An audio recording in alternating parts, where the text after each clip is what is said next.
Grassley. Ms. Bondi, if you're successful in your nomination, this Democrat would like to give you 3 words of advice. Answer Grassley's letters. You'll never hear the end of it if you don't. At issue, I believe, in this nomination hearing is not your competence nor your experience. At issue is your ability to say no. More than any other cabinet official, the Attorney General has to be prepared to put the Constitution first and even tell the President of the United States you're wrong. The political danger and personal costs of such a decision are well documented. You have only to ask former Attorney General Jeff Sessions and Bill Barr, whom Donald Trump sacked for lack of loyalty. And so I have 3 basic questions I'd like to ask you. Most Americans believe that central to the peaceful transition of power in a democracy is the acceptance of the results of an election. To my knowledge, Donald Trump has never acknowledged the legal results of the 2020 election. Are you prepared to say today under oath without reservation that Donald Trump lost the presidential contest to Joe Biden in 2020? Ranking Member Durbin, President Biden is the President of the United States. He was duly sworn in, and he is the President of the United States. There was a peaceful transition of power.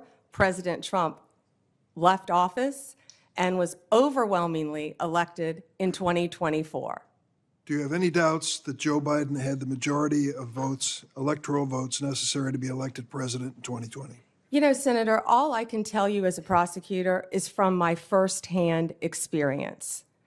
And I accept the results. I accept, of course, that Joe Biden is President of the United States. But what I can tell you is what I saw firsthand when I went to Pennsylvania as an advocate for the campaign. I was an advocate for the campaign, and I was on the ground in Pennsylvania, and I saw many things there. But do I accept the results? Of course I do. Do I agree with what happened? And I saw so much.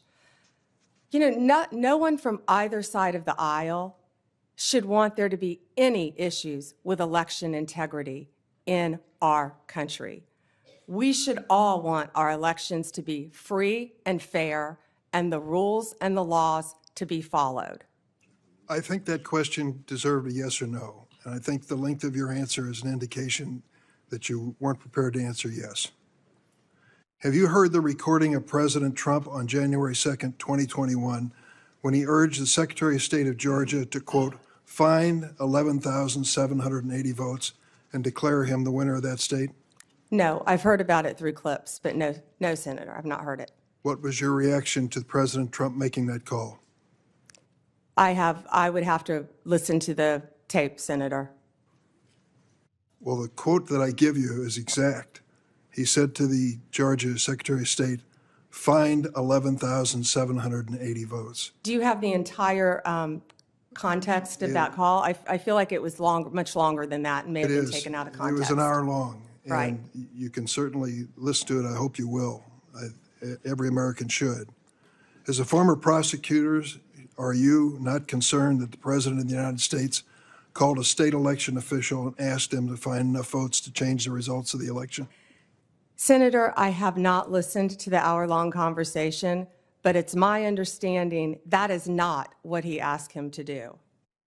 You need to listen to it. Let me ask a third question. Do you believe that the January 6 rioters who've been convicted of violent assaults on police officers should be pardoned?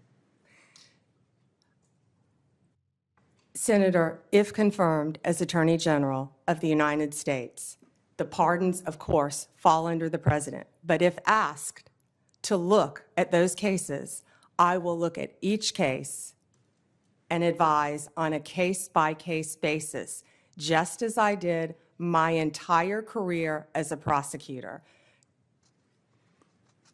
You also advise the president on pardons. That's part of your responsibility as Attorney General. And so I'm asking you, do you believe that those who've been convicted of the January 6 riot, violent assaults on our police officers, should be pardoned? That's a simple question.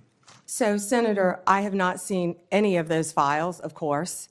If confirmed and if asked to advise the president, I will look at each and every file. But let me be very clear in speaking to you. I condemn any violence on a law enforcement officer in this country. Let me ask you about your work as a lobbyist for Ballard Partners. You did not list your current position as a partner at the lobbying firm, nor the work you've done for your Ballard partner clients, such as lobbying for the country of Qatar for $115,000 a month, and for corporate giants Amazon and Uber when you were asked about conflicts of interest.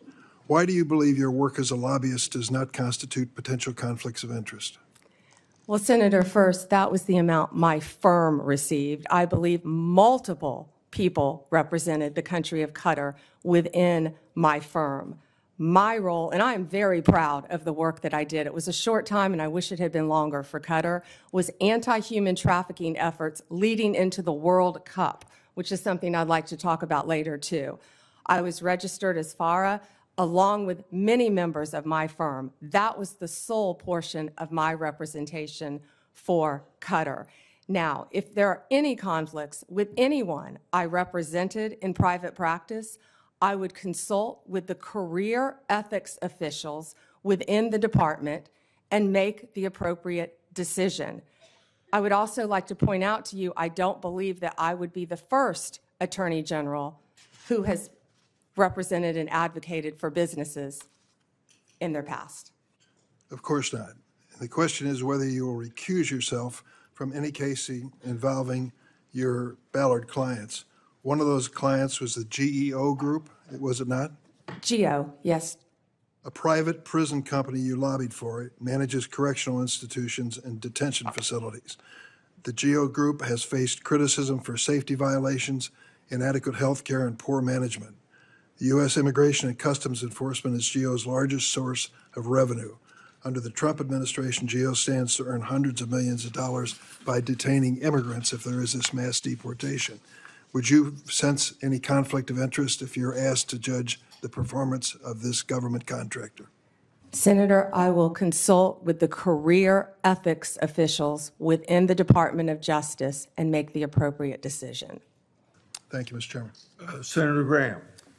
Thank you. Congratulations. Thank you. Forgot to say that John's family was from South Carolina. The upstate, I'm sorry. Yeah. I'll give you a pass on that. From Anderson, by the way. So